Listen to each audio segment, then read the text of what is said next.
Buongiorno a tutti, bentornati al terzo giorno di conference, terzo e ultimo. Vi chiedo gentilmente di sedervi. Allora, siamo già in collegamento con Russ Harris, dico solo due parole e poi passo la palla a Nanni. Ci tenevo a dire due cose perché Russ Harris ha fatto la differenza per me come clinico.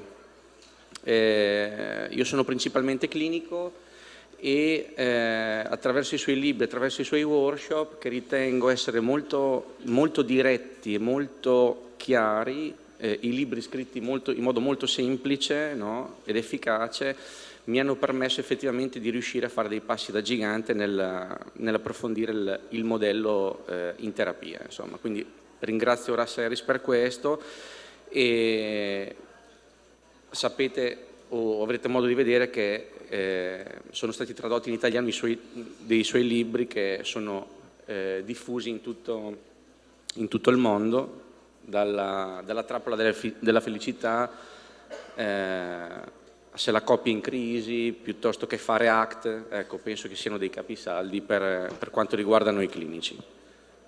Perfetto. The Happiness Trap. Yeah.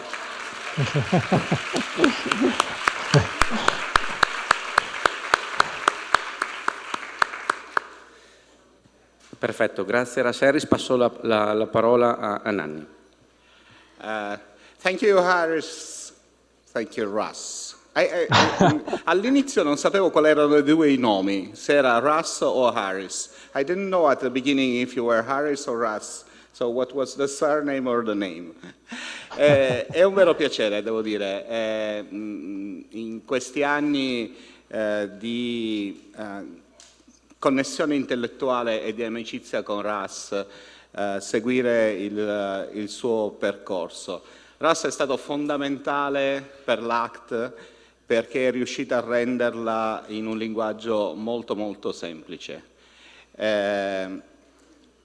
Russ ha un background molto vasto, si avvicina al mio che è più piccolo, però abbiamo dei punti di connessione perché siamo entrambi medici. Ha una passione per il teatro e il cabaret. Chi di voi sia stato in una World Conference l'ha potuto vedere. E soprattutto, se togliete la parrucca a Russ, perché quella è una parrucca, vedrete che c'è Steve Ace di sotto. If you try to keep the wig, and you will see Steve Ace. If you take out the wig.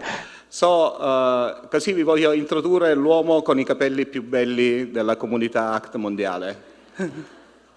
The man with the best hair in the ACT community, Russ Harris. Thank you. Thank you. Grazie. Mille grazie.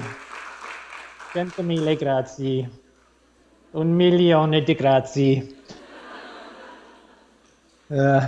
Buongiorno, bella terapeuti.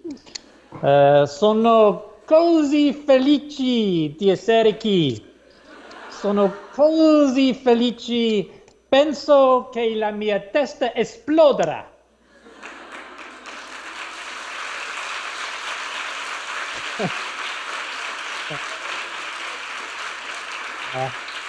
I've been rehearsing that one for a long time. That's all the Italian I know. So I have been asked to speak slowly because normally I tend to speak very quickly. And apparently if I speak too quickly at my normal speed, then the translators are going to find it hard to keep up with all the things that I say. So when I start talking about act processes and all the kind of different points on the hexaflex and the psychological flexibility, people actually find it very hard to say. So I'm going to slow down and talk very slowly. And it's kind of weird because there's about a 2-second delay. So I'm looking at you. I can see all of you in the audience. So I can see that guy on the second row who's picking his nose there. But because there's about a 2-second delay, I don't know if you're laughing at my jokes or not. So maybe it's best if I try not to say anything funny and just be really serious, because I'm a very serious person. Anyway, thank you. Thank you for inviting me to give the talk here. And if I speak too fast, if I do speak too fast, then please just wave your hands and I'll slow down, okay? Can I just get a test? Just wave your hands. Can I wave your hands? That's good. Hello. Howdy. Now, I gather it's a very successful conference, and I would like to just kind of wake you up. I gather it's the morning there, so I would like to wake you up. I'd like you all just to stand up and do a little exercise with me. Just stand up. Everyone stand up. Stand up in your seats. Okay? All stand up. Stand up, everyone. Now, what I'm going to do is I'm going to take you through an exercise which I call the zombie exercise. And I really like zombies. I like zombies because zombies are the opposite of mindfulness. Zombies are on automatic pilot. They have no self-awareness. They have no consciousness. They're pushed around by their most basic emotions and instincts and urges. They're not in touch with their values. So we all turn into zombies throughout the day. And there's 2 zombie moves that we all make throughout the day when we turn into zombies. So I want you to do these with me, okay? So the first zombie move happens when something that I really like shows up, something that I really like or want. It might be some attractive food. It might be some alcohol, some vino. It might be an attractive person. It might be some pleasant feelings show up inside my body. And something pleasant shows up and I do this. I go, ugh. Everyone do that. Ugh. All of you. Good. Now, the other zombie move that happens is when something unpleasant shows up. So it might be an unpleasant task. It might be a difficult situation. It might be a challenge or a problem. It might be a feeling inside me, a feeling of fear or anxiety or some other unpleasant emotion. And I do this. I go, ugh. Everyone do that. That's good. Very good. Now put them together. Put them together. Very good. Good zombies. Now, so that's what happens in mindless mode, when we're mindless on automatic pilot. But mindfulness mode is very different. In mindfulness mode, mindfulness means I turn towards whatever is here in the present moment with openness and curiosity.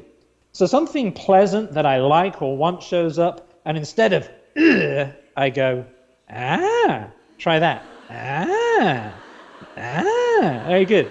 Something unpleasant shows up that I don't like or I don't want, and I, instead of I go, try that. Put them together. Very good. All right. Now you ready with me? Okay, we're going to do zombies. Mindful. Zombie. Mindful. Very good. Well done.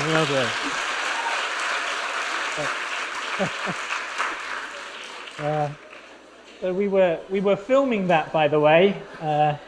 So you're all going on YouTube tonight. Tell your friends and family to watch. I like that exercise. I have to apologize that's a horribly, monstrously distorted version of an exercise that was originally created by John Forsyth. He's an American psychologist. There were no zombies in John's version, but I kind of... hands up, are there any zombies fans? Are zombies big in Italy? Do you like zombies over there? Hands up if you're a zombie fan. Are there? Yeah. Do you have The Walking Dead? Is The Walking Dead? Yeah. It's huge in Australia. Huge. Love zombies. Alrighty. So I want to talk a little bit about. I'm just trying to work out the technology here. Hang on. We had 2 rehearsals of this, and of course I've forgotten everything. Oops, pressed the wrong button. Okay, I think we're here. I'm just trying to share my screen with you. Okay, so I want to talk a bit about the therapeutic relationship in the ACT model. And there's a metaphor in ACT about the two mountains metaphor. And it's a really good metaphor. You come to therapy, and this is a nice metaphor to share with your clients on the first session. So I kind of like to say, clients, you come to therapy, and you might think that the therapist has got no problems, that the therapist has his life sorted out. If only you knew.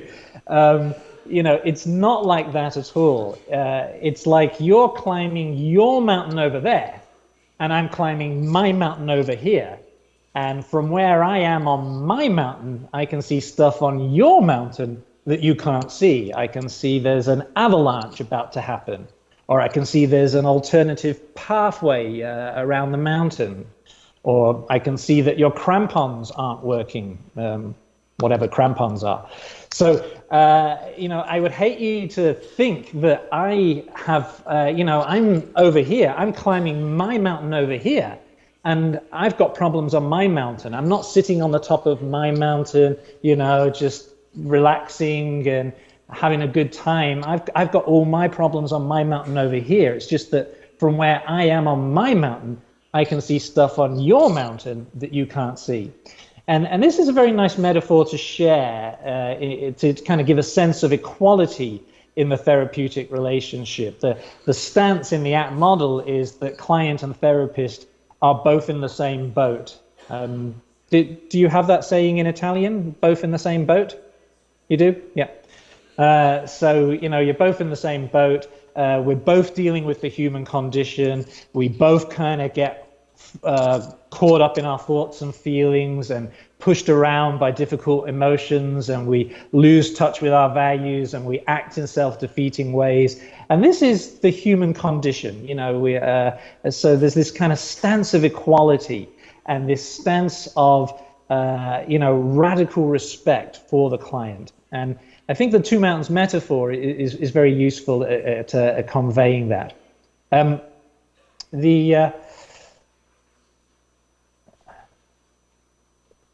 ACT is a model that is very much in favor of self-disclosure from the therapist.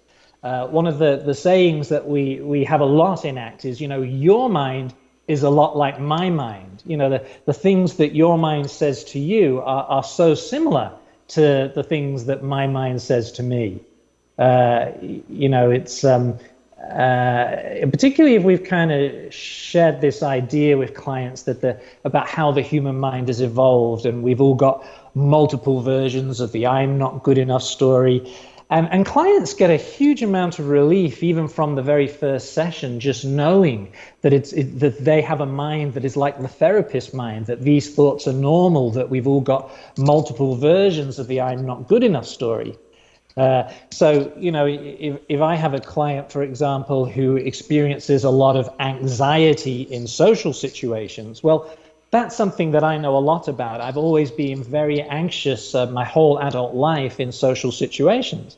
So if I have a client who starts telling me about their social anxiety, I'll kind of say, well, the things that your mind says to you are so similar to the things that my mind says to me. My mind says that I'm boring, or I'm stupid, or people won't like me, or I've got nothing interesting to say. My clients are like, you? But you're a doctor. You're an author. You have amazing hair. And I'm like, well, Sure, but I also have a mind that has evolved like yours, and it tells me all these negative stories about myself. And there's an enormous relief that comes from the clients just realizing that it's quite normal to have these kinds of thoughts and feelings, and there's this commonality with the therapist. So ACT does not insist on self-disclosure from the therapist. It doesn't insist. You don't have to do it, but ACT is very much in favor of it. If the therapist can normalize the client's experience, validate the client's experience, if through self-disclosure we can model ACT processes for the client, if we can build rapport in a healthy way, then why not do some self-disclosure? So, if you read the research on self-disclosure, you'll find stuff warning you about the dangers of inappropriate self-disclosure. But you'll also find lots of stuff about the great therapeutic benefits of appropriate self-disclosure. So, it's not like this. I'm going to say, oh, you think you've got sexual problems, listen to mine. It's not that. But if I have been through something that the client has been through, or I can relate in some way to the client's experience, if I've struggled with anxiety, if my mind tells me similar not good enough stories, then it can be very useful to share that with the client and facilitate acceptance. So there's this stance of commonality, this sense that we're both human beings, we've both kind of have the same, problems that having a human mind creates for all of us. And really, from an ACT perspective, how do you see your client? Do you see your client like a rainbow, a beautiful work of nature, a unique experience that's coming together in this moment? Or do you see your client like a roadblock? That's something that's getting in the way of you doing your job as a therapist. And of course, the ideal is, from an ACT perspective, we want to see our client like a rainbow, to be appreciated and admired, and this non-judgmental, compassionate, appreciative space that the client is sharing with us things that he or she may never have told anybody. They're exposing their heart and their suffering and their vulnerability. And can we really appreciate that? And the problem is that when therapy gets difficult, and when clients are, not responding well to our therapy, then we tend to fuse with our own judgments, don't we? And we tend to fuse with judgments about our clients and judgments about ourselves, and we get caught up in frustration. And when clients are not responding, it's easy for us to lose touch with that, compassionate, non-judgmental, appreciative space, and start seeing our clients as roadblocks, getting in the way. So let's come back to that idea of appreciating our clients like rainbows, or Kelly Wilson, an ACT pioneer, likes to talk about it. Appreciate your client like a sunset. It's kind of you don't try to adjust or solve a rainbow or a sunset. You just kind of appreciate them. And so can we come back again and again, particularly when we're dealing with trauma. Trauma clients can be some of the most challenging clients to work with lots of comorbidity and intense pathology, and we can really get stuck. And it's so easy for us to kind of fuse with unhelpful judgments about the client or about ourselves, or both, and so easy for us to kind of get frustrated or even angry when clients are not responding, or hopeless or despairing. Our own difficult thoughts and feelings show up. So one thing that's essential for us as ACT therapists is to apply ACT to ourselves. The more we apply it to ourselves, the better we'll be able to do it with others. And if we're not applying ACT to ourselves, we're probably not going to be able to do it very well with other people, especially when therapy, when the going gets tough and the client gets stuck. So can I just get a show of hands? Hands up if you're still awake. Hands up if you're still awake. Okay. All right. Good. Few hands up if you're not awake. Hands up if you're not awake. Hands up if you don't know whether you're awake or not.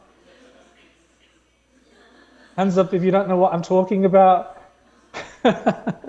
Okay, I've got to say, I've never done anything like this before. It's an utterly weird experience for me. I feel like, some trauma clients experience that sense of derealization, like they're just kind of splitting off from reality. And that's kind of what it's like for me now. I can see all you folks sitting there, but it's like, can they really hear me? Do they know I'm here? It's a bit spooky. I need a drink.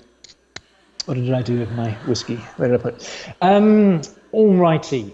Now, so how are we going? Am I talking okay? Not too fast? This feels like I am talking so slowly. The three aims of an app practitioner then are to instigate psychological flexibility. You all know what that is. We want to instigate it. We want to get it happening in the room through questions and comments and exercises. We want to model psychological flexibility. We, as the therapist, want to be diffused and accepting and open and in the present moment and acting in line with our values. And we want to reinforce psychological flexibility. When we see it showing up in the room during the session, we want to do whatever we possibly can to reinforce it. So those are basically the three aims of an app practitioner: instigate, model, and reinforce psychological flexibility. And I think it's very, very important. I've been asked to talk about trauma, but everything I'm saying about the therapeutic relationship in trauma is relevant to any client you see.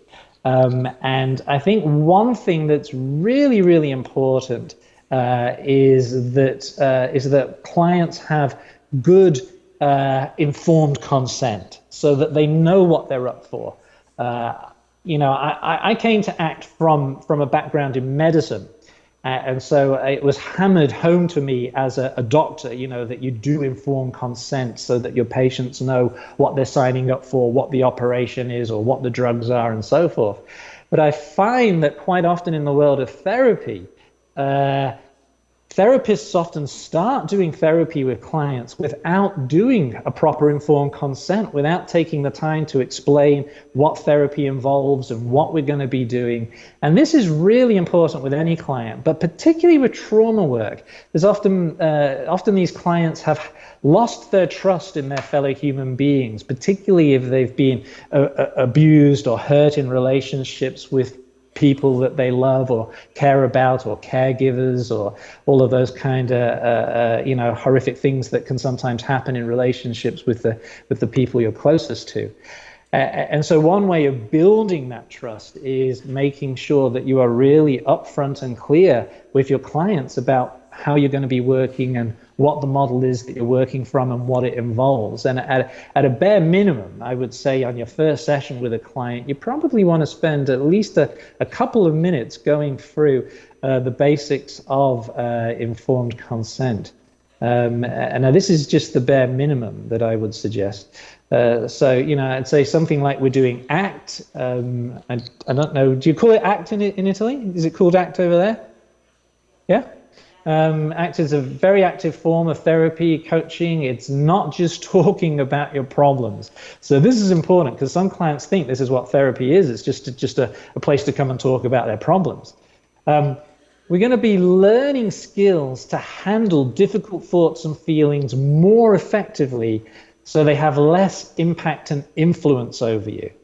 So, from an app perspective, we'd never say, we'd never say, oh, we're not going to try to get rid of your difficult thoughts and feelings. We don't do that in this model. Your client won't understand what you mean if you do that. They'll run out of your room screaming. We want to say we're going to be learning skills to handle difficult thoughts and feelings more effectively so they have less impact and less influence over you. And obviously find your own way of saying this. You find your own words. Anything in ACT, you want to tweak it to your own language and your own way of speaking and the clients that you work with. And another thing that you really want to talk about and again, certainly in Australia, and I don't know in Italy, but certainly in Australia, there's some confusion about the word values. And the word values means different things to different people. So it's good to have some alternative words that you can use, so I will usually say, clarifying your values, what kind of person you want to be, how you want to treat yourself and others, what you want to stand for in life, what gives you a sense of meaning or purpose. And it involves taking action to solve your problems and do things that make life better. So it's not passive acceptance, it's acceptance and commitment. And I want you to leave each session with an action plan. I want you to have something to do between sessions to improve your life. So as I said, I think this is important with any client, but especially with clients with trauma that are really dealing with those difficult issues, and they're often deeply stuck in life. And hearing this on a first session gives a sense of confidence. Something's going to happen here. This isn't just talking about my problems, particularly if the client has been doing therapy for years and years and doing what in Australia we call supportive counseling, where the therapist just basically nods their head and listens and empathizes, but not a lot happens. Now, if you run through that informed consent and your client says, no, I don't want that, that's not what I want, okay. So, get clear about what they do want. But if you're going to be doing ACT with them, be clear about it from the word go. It builds trust, it gets rapport, and it saves you from all that kind of resistance that happens if clients don't understand what you're about. Where are we?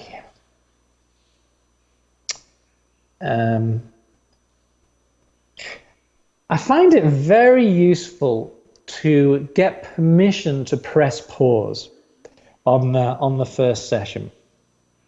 So I kind of say to clients, is it okay if I press pause at times during the session? If I see you doing something here in the session that looks like it's a problem, looks like it might be making your problems worse, looks like it's contributing to your difficulties. If I see that happening in this session, would it be okay if I just kind of press pause and just get you to notice it? I'll ask you to take a couple of breaths and just kind of notice your thoughts and notice your feelings and notice what you're saying and doing. And we'll just have a look at what you're doing and see if it is. Sometimes I'm wrong, when I press pause, but we'll have a look and see if it's contributing to your problem so that we can do something about it. And can I also press pause if I see you doing something in this session that looks like it might be really helpful, that looks like it could be really useful in helping you overcome these problems and overcome these issues. I've never yet had a client say no. I always say, the press pause goes both ways. If I'm doing something unhelpful, you can pause me. If I'm doing something wonderful, you can pause me and tell me too.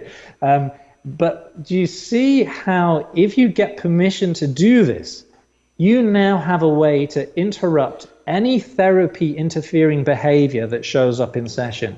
You can interrupt with any kind of fusion, avoidance, unworkable action that shows up in session. And you can kind of say, can I press pause for a moment? Let's take a few breaths, notice your thoughts, notice your feelings, notice what you're doing, notice what effect it's having. And that immediately starts to segue into mindfulness, into awareness, diffusion, acceptance, mindful action, and so forth. Also, by getting this permission, I've now got a way to reinforce any psychologically flexible behavior that shows up in session. So if the client suddenly starts talking about their values or diffusing or being more present and engaged or, cooperating more, I can press pause and say, wow, do you notice what's happening here? Like last week you were doing this and now today you're kind of, what's it like for you to be talking about your values? Or did you notice how you just kind of unhooked yourself from the not good enough story? Or you seem so much more present and engaged with me right now. And so we've got a way of starting to kind of interrupt psychologically rigid behavior and reinforce psychologically flexible behavior. Gives us a lot of potential to work with straight from the word go. So I would encourage you to get permission to do that. And Also very important, I think, again, with any client, but particularly with trauma, to explicitly talk about the fact that you and I are a team. The idea is that we work together as a team here. You and I are a team working together to help you build a better life. Is it okay if I see you doing stuff that looks like it's making the team stronger and making it easier for us to work together, can I press pause and get you to notice that? And if I see you doing stuff that looks like it's creating problems in the team and pulling us apart and making it harder for us to work together, can I press pause and get you to notice that too? So now we have a way of explicitly working on an interpersonal level, and particularly if interpersonal issues show up in session.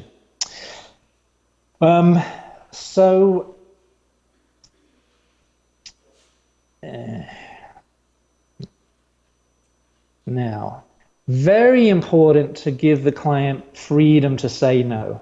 I'm going to be asking you to do all sorts of exercises with me, try out different things, play around with new ways of doing things, experiment with different ways of responding to your thoughts and feelings and emotions and memories. I'm going to ask you to try some stuff that's probably different to what you've done before coming to see me. And you're always free to say no. You never have to do any sort of exercise that I ask you to do. Please, if you don't want to do it, please tell me. No, that's really important. And again, you can see how important that is, especially in terms of building trust with in trauma work. A popular metaphor is the idea of a roller coaster ride. You might want to introduce this. Sometimes therapy can seem a bit like a roller coaster ride, particularly when we're learning how to handle those really difficult thoughts or feelings or emotions. And I will be there in the roller coaster car with you at those times. So again, a lovely metaphor that conveys the therapeutic strands. And there's kind of 3 levels to track a session. So this goes right back to the first ACT book by Steve Hayes, Kirk Strozal, and Kelly Wilson. So one level we can track a session is ACT relevant behavior. That's psychological flexibility and psychological rigidity that's actually happening in the session in front of us. And I would argue that's a lot of the most powerful work that we do in ACT, what's happening in the room. And so if you've got this kind of permission to press pause, and you don't have to use the phrase press pause, by the way, I like it, but you can just say, I might just get you to pause for a moment or stop for a moment, just take a couple of breaths and notice what you're doing, The second level is what the client tells you is happening outside the room. So reports of ACT relevant behavior that are happening outside of the session. And the third level that we can track is the interpersonal processes, what's going on in the therapeutic relationship between the client and the therapist. And again, this is so important in trauma work because so often there are significant relationship issues.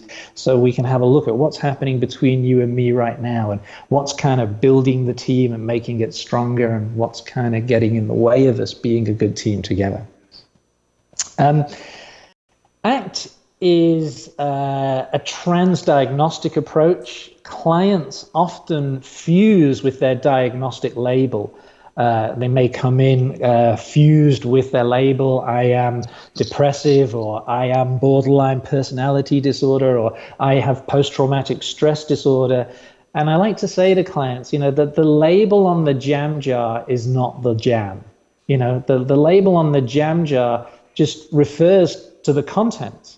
So let's just put this label to one side. I don't know how to work with PTSD or depression or an addiction or borderline personality disorder. I don't know what to do with those labels. Can we just put those to one side? I want to know what's in the jam jar. Those labels are referring to something. Those labels are referring to difficult thoughts and feelings. They're referring to patterns of behavior. They're referring to things that you do when you get caught up in those thoughts and feelings or pushed around by them. Can we just kind of leave the label on the side and let's actually have a look at the thoughts and feelings that you're struggling with and the way that your behavior's changed and the things that you're doing that are kind of keeping you stuck or making life worse. I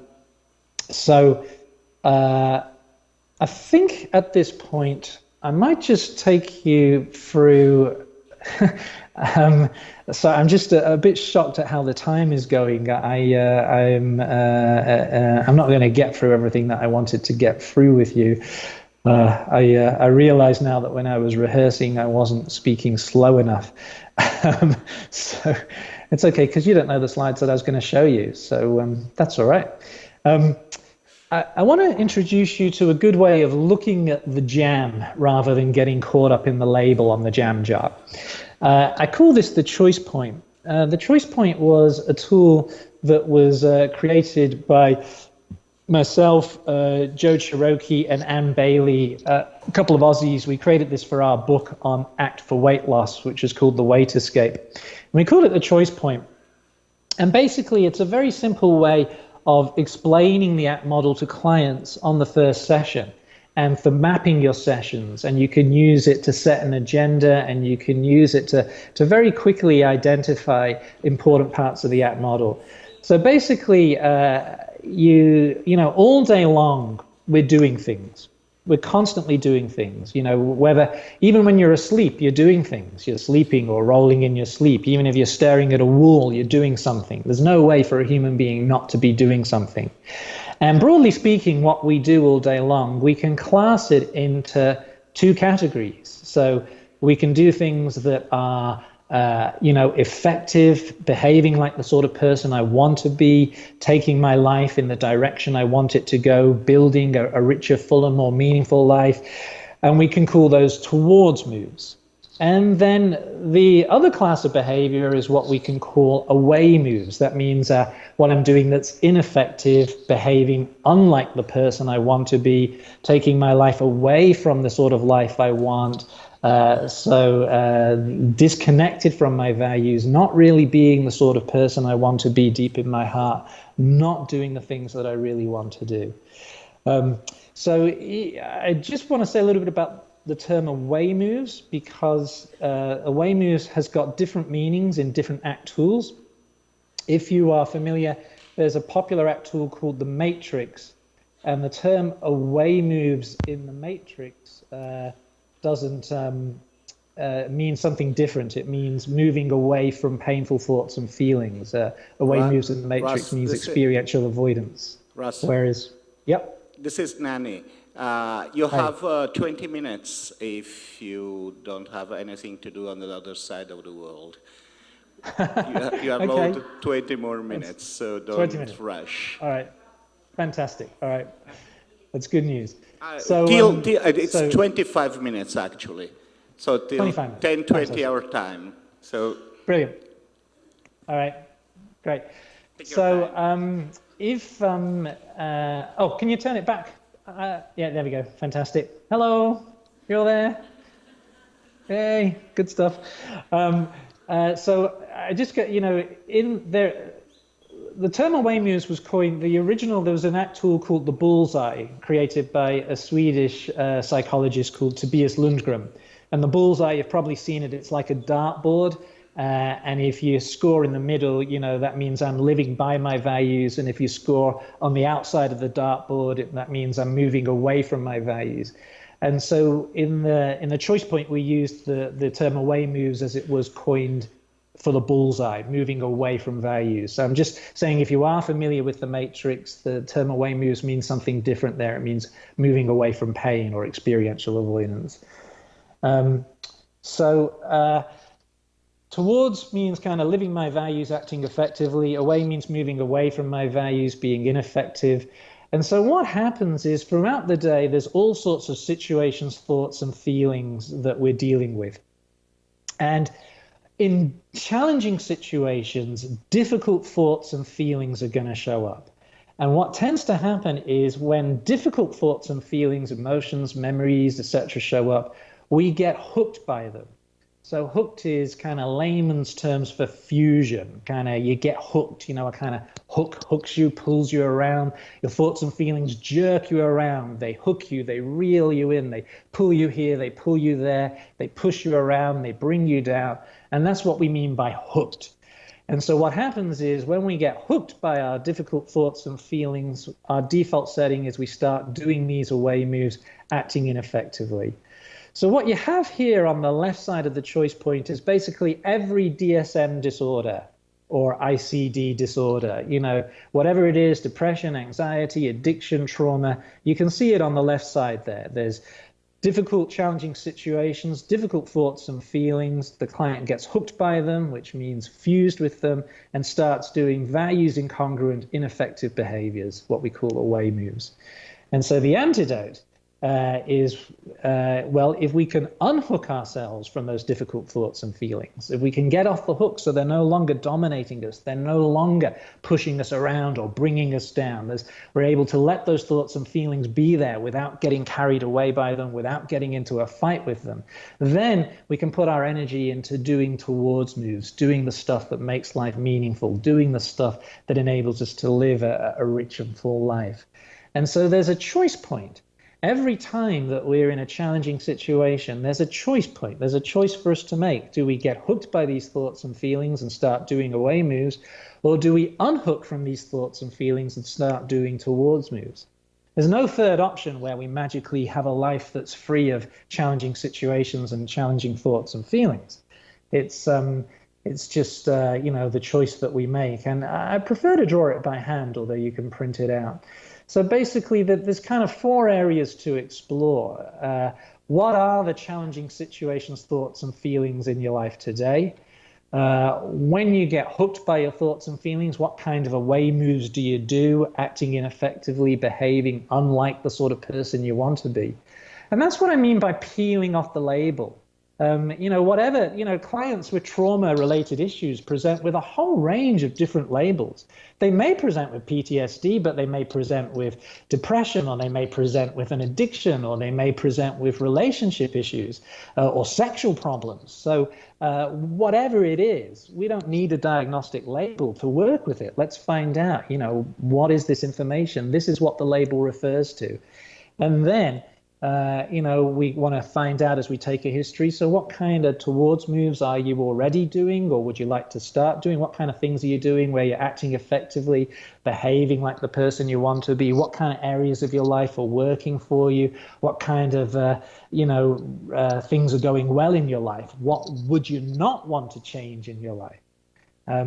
And is it okay then if we take some time to explore what matters to you and who you care about to help you figure out your towards moves? Let's kind of spend some time exploring what's important and your most meaningful relationships. And also, can we spend some time learning unhooking skills, learning how to unhook from these difficult thoughts and feelings so they no longer hold you back or pull you off track or bring you down. And so, we're always dancing between these 2 questions in ACT. What value direction does the client want to move in, and what is getting in the way? And so when people are new to ACT, the question they ask all the time is, where do I start in the ACT model? And you can start either from kind of values, values clarification, goal setting, committed action, skills training. So on the choice point, we tend to call these things helpers. Helpers are your values, your goals, your skills, what matters to you, who you care about, what you want to do differently, what skills and values and strengths you can use. So this is kind of the right side of the choice point. And we often, as therapy progresses, start to write that in under the heading of helpers. But you can also start from the left side of the choice point. What's getting in the way if you're having the life you want? Sometimes clients can't answer any of the questions that were on the previous slide. They don't know what they want their life to be about. So in that case, let's start with what's getting in the way of the, moving from fusion to diffusion, from avoidance to acceptance, from automaticity to awareness. Let's find out what happens when you get hooked by these thoughts and feelings. What are you doing that's ineffective? And let's teach unhooking skills, contacting the present moment, diffusion, acceptance, self-compassion, the noticing self and the observing self. And so we can really start from anywhere with any client on any session. And the choice point is a really nice way to start your sessions. And you can just ask the client, where do you want to start here? Which point?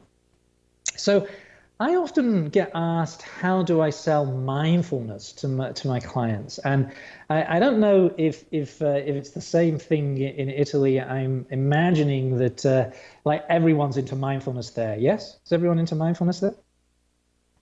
Yes? Hands up for yes. Can you hear me? Yeah, okay. Good. What do you call it in Italian? What's the word for mindfulness? Mindfulness, is it? I can't hear you. It looks like you're saying mindfulness. The same word, is it? Yeah? Yeah. Wow, there we go. So I know another word in Italian now, mindfulness. Like certainly in Australia, everyone's into mindfulness, and there's now all of these misleading ideas about it. And lots of people think mindfulness means relaxation. And I keep getting asked, can you come and give us a talk on mindfulness relaxation? And I'm like, well, which do you want? Do you want mindfulness or do you want relaxation? Because they're completely different. Relaxation means I'm trying to get rid of unwanted thoughts and feelings. I'm trying to get rid of anxiety and stress and replace them with feelings of relaxation. And that's the opposite of what we're trying to do in mindfulness. Mindfulness means that whatever thoughts and feelings are here, no matter how intense, how painful they are, I'm turning towards them with openness and curiosity, like, right? Not, and so, it may be that if you do mindfulness in a nice, safe, non-challenging, non-threatening environment, maybe you will feel relaxed. But if you're being mindful when your kids are wreaking havoc and destroying your house, or if you're mindful in a really challenging situation like giving a keynote presentation to an Italian ACT conference, you will not feel relaxed. I'm quite mindful right now, but I'm not relaxed. I don't know if you can see, my hands are actually dripping with sweat here. Can you see the kind of sweat glistening? It's my heart's racing, and my mind's going, oh God, are they bored? Are they falling asleep? And is my hair in place and all that kind of stuff. Mindfulness is the opposite of relaxation. And so I am increasingly encouraging people in Australia not to use the word mindfulness. Don't use it. It's so confusing.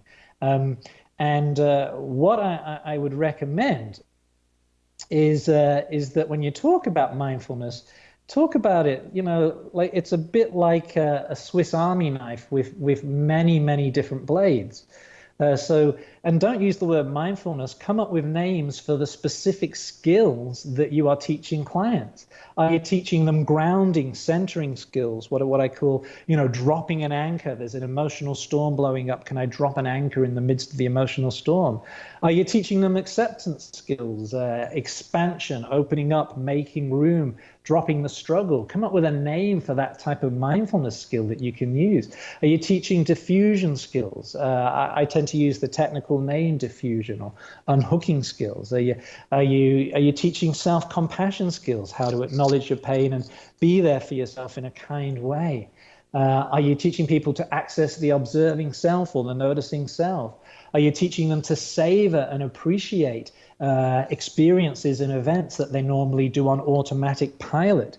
Are you teaching people to observe their thoughts, like the leaves on a stream exercise, where you just step back and watch and observe your thoughts? Because obviously that's a very different type of skill than savoring and appreciating a sultana, or opening up and making room for anxiety, or dropping anchor, grounding and centering yourself when you're dissociating. These are all different skills. Is it about engaging in a social situation? Is it about noticing and acknowledging what is present right here, right now? Is it about narrowing your focus or broadening your focus? Is it about flexibly shifting your focus? Is it about sustaining your focus, and then noticing when you get distracted and refocusing again? Be specific about what the skill is you're teaching the client. Mindfulness it just means so many different things. And the chances are that your client thinks mindfulness means meditation. That's the most common understanding of it. And if you're familiar with the ACT model, you know that meditation is just, from an ACT perspective, one way amongst hundreds, if not one way amongst thousands of learning mindfulness skills. Meditation is just a tiny, tiny piece of what we do in ACT, if at all. So you need some clarity here. You really need to be clear about what the purpose of the exercise is, what you're teaching your clients, and how it's going to help them. with their goals for therapy.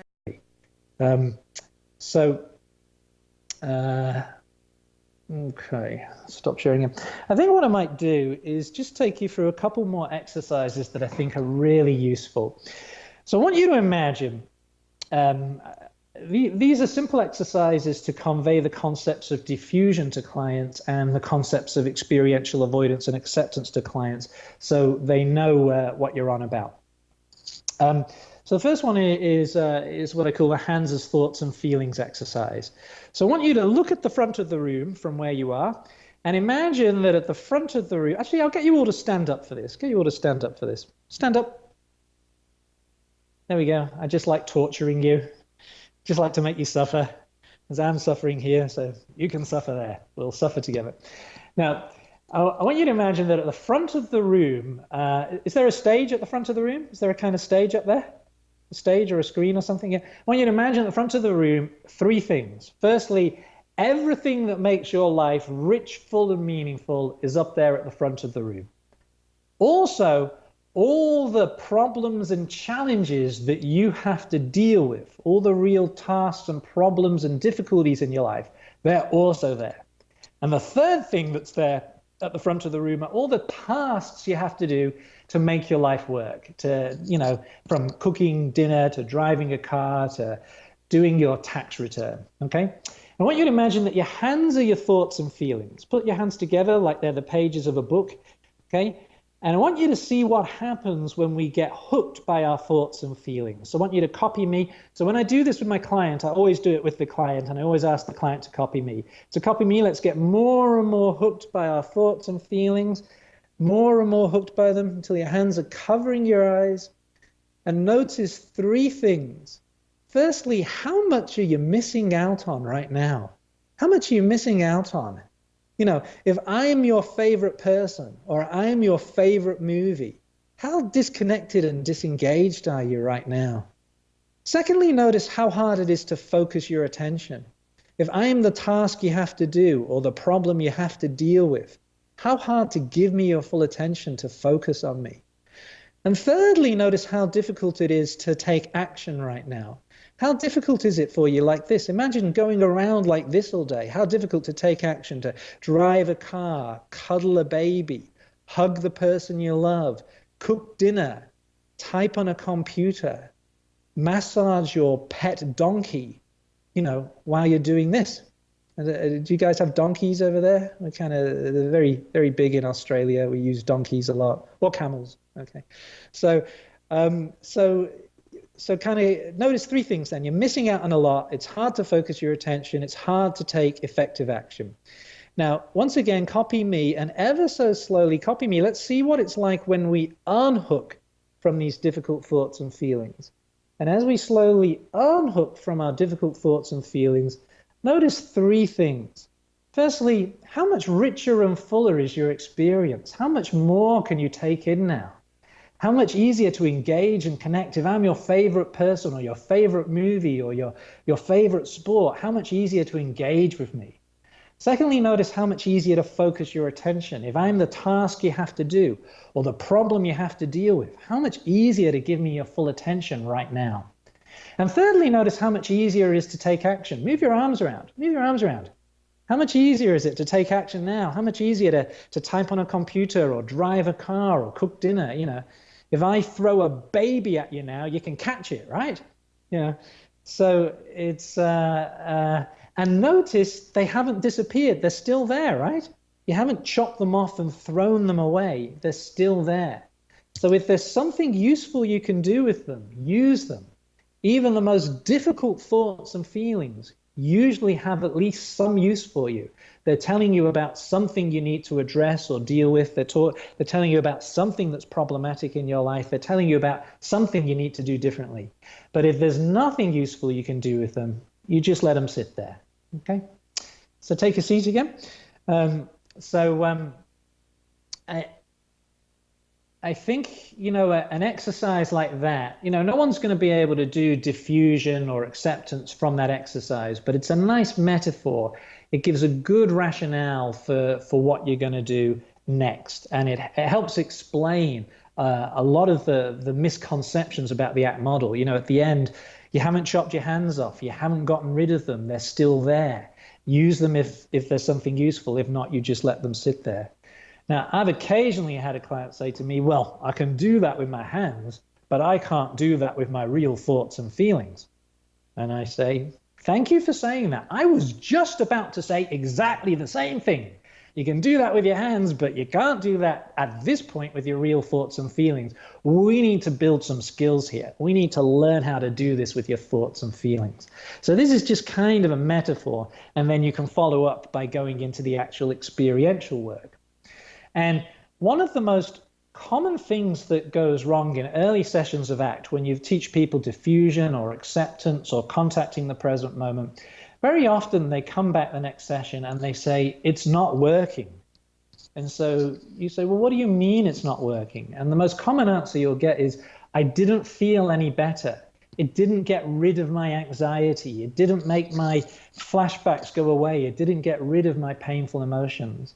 And so that's when you can run through this exercise and go, again, you know, this isn't a way to get rid of your difficult thoughts and feelings. It's a way to kind of unhook from them, to handle them differently. If they go away, great, enjoy that. It actually does happen at times, but that's not the point. I'm not giving you a tool to get rid of difficult thoughts and feelings. The purpose of this stuff is so that I can be in the present moment and open to my experience and do what matters and live my life and so forth. So this kind of crystal clarity really all the way through, being clear about the purpose of your exercises will save you a lot of conflict with your clients or resistance or misunderstanding. So I think I've got 10 minutes left. I can take questions if you want, or I can keep waffling. Whatever you would prefer. I think the original plan was to take questions. But has anyone got any questions? You want to know what hair products I use?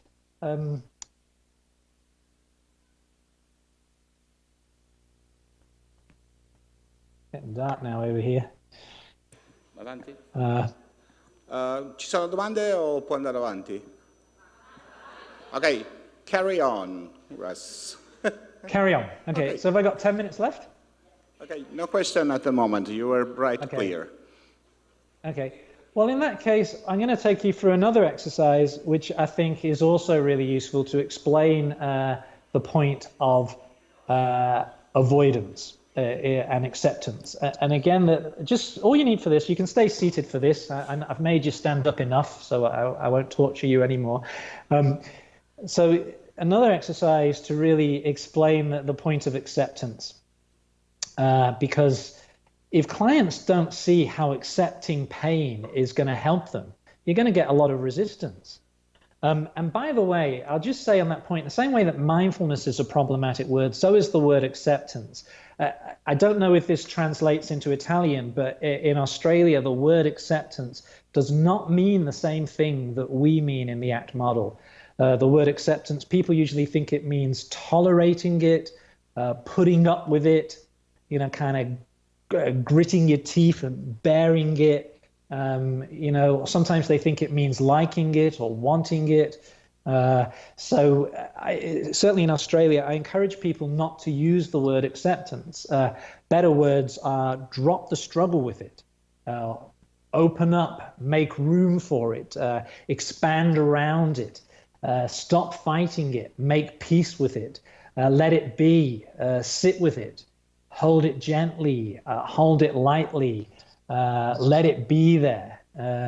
You know, these are much better terms than acceptance, certainly in Australia. I would imagine it might be similar in your country. So what I'd like you to do is just take a sheet of paper, just any sheet of paper will do, and hold it tightly with both hands. Now, if you were my client, what I would have done is written down on here all the difficult thoughts, feelings, emotions, memories that you really want to get rid of.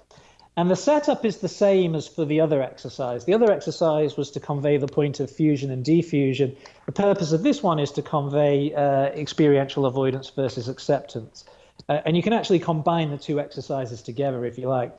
So the setup's the same. At the front of the room is everything that makes your life rich, full, and meaningful, the people you love, your favorite food and music and sports and movies and so forth. Also, all the problems and challenges you need to deal with in your life, and all the tasks you have to do to make your life work. And what you're holding in your hands are all the difficult thoughts and feelings that you really don't want to have, you prefer to get rid of. And what I want you to do is push them as far away as you possibly can. Push them as far away, really hard, push hard. You're not pushing hard enough. Push harder, push harder. See if you can dislocate your shoulders. Really push hard. Push, push, push hard. Okay, this is what everyone tells you to do, right? This is what your friends tell you to do, your family tell you to do. Most models of therapy tell you to do this. Get these thoughts and feelings away from you, right? Are you getting tired yet? You getting tired? How tiring is this? Push harder. We're only going to do this for another 25 minutes, okay? Push harder, okay? So I want you to notice three things. Firstly, how tiring is this? It's so much energy. It's really tiring. Secondly, notice how distracting it is. If I'm your favorite movie or person, how distracting doing this while you're trying to give me your full attention. And thirdly, notice how difficult it is to take action and do the things that make your life work.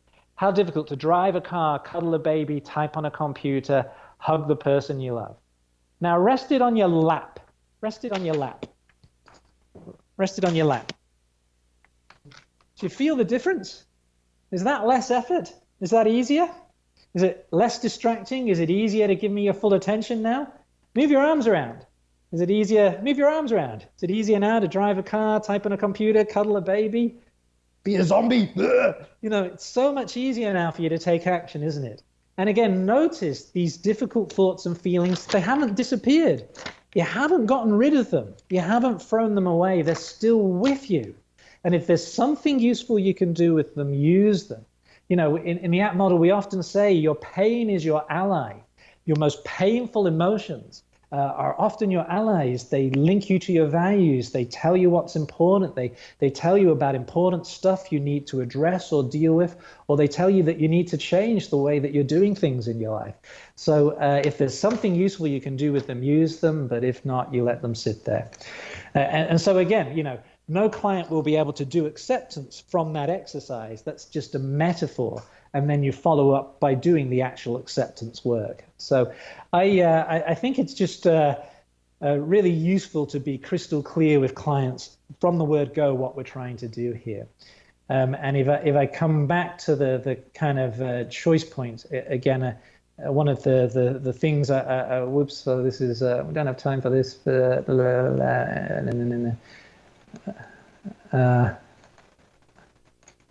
you go.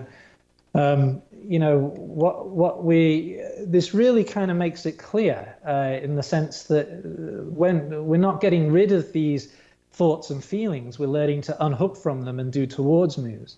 Now, those towards moves may mean leaving the situation. If your life is going to be better when you leave the situation than when you stay, you know, if you're in a bad job or a bad marriage or a bad country or a bad neighborhood, you're better off probably to leave than to stay. But if you can't or won't leave the situation, then towards moves means taking action to change the situation, to improve the situation, to make it as good as it possibly can be. And so, you know, whether we go to the left side of the choice point, hooked by the thoughts and feelings, or the right side, unhooked, this isn't a way to get rid of them. It's a way to transform our relationship with them so they no longer push us around and dominate our life. And broadly speaking, then, the main problem from an ACT perspective is narrow, inflexible repertoires of behavior. When human behavior becomes narrow, rigid, inflexible, people act in self-defeating ways that make their life worse. And what we're trying to do in ACT is instigate, model, and reinforce broad, flexible repertoires of behavior so that when these situations, thoughts, and feelings show up in people's lives, they can respond more flexibly and more effectively to build the sort of life they want. So I think that really brings us to the end of the talk, and I think I will finish up with a couple of quotes, and they're both from Sir Winston Churchill. I grew up in England. The first half of my life I grew up in England, and then I moved to Australia. And so, anyone who grows up in England is you learn a lot of Winston Churchill quotes. And there's two that I really like. The first is, he said, "Success is the ability to go from failure to failure without loss of enthusiasm." Success is the ability to go from failure to failure without loss of enthusiasm. So I hope you take ACT away and make lots of mistakes with it and do it really badly and make all sorts of embarrassing, humiliating mistakes with it and be really enthusiastic about that. Because this may seem like an odd thing to say, but isn't this...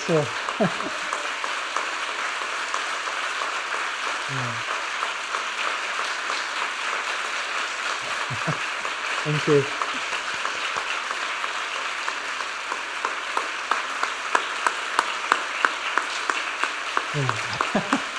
Thank you.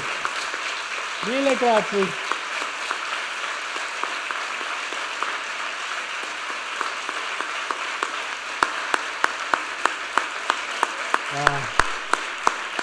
Thank you. Mille grazie. Mille grazie. Want to come say hi? Thank you. Yes, thank you, Russ. I This didn't is, want to... Do you see any similarity between us? This should be better than the BBC interview. Sorry. Put him on stage again. This is better than the BBC interview, Russ. Next follows Skit.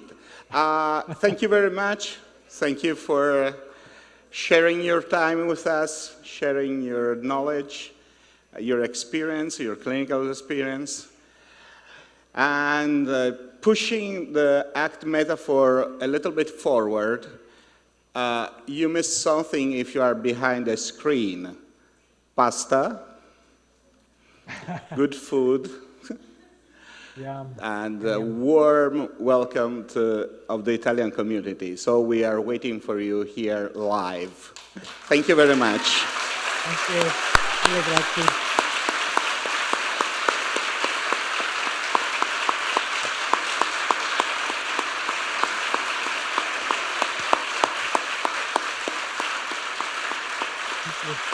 Enough! Stop! Thank you, goodbye, thanks. Bye-bye. Ciao.